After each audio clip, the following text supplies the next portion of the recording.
ekeko tsary anao kanefa misy tsara noho ianao any ambadika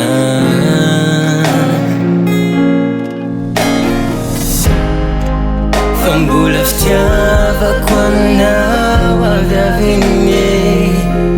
no nahatonga ohatr'izao mbola mity andao ihany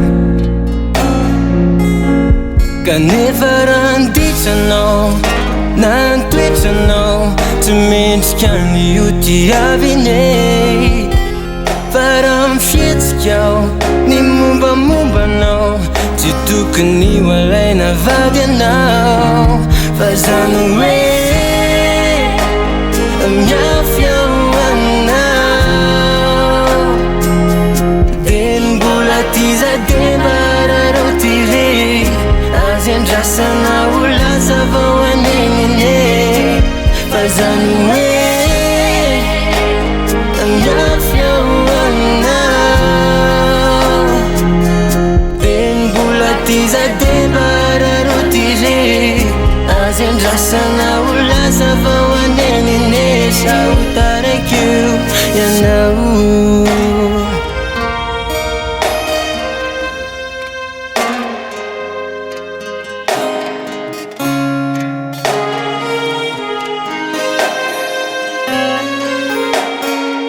kanandeteny fotoana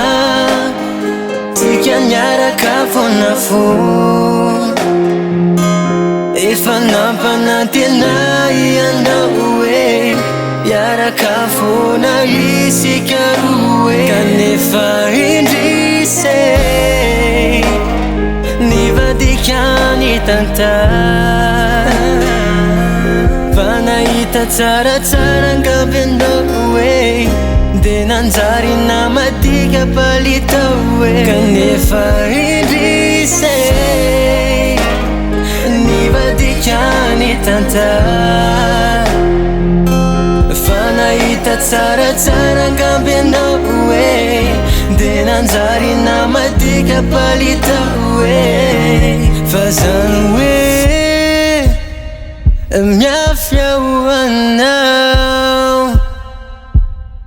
de mbola tizade bararao tire azy andrasana ho lasa vao anenine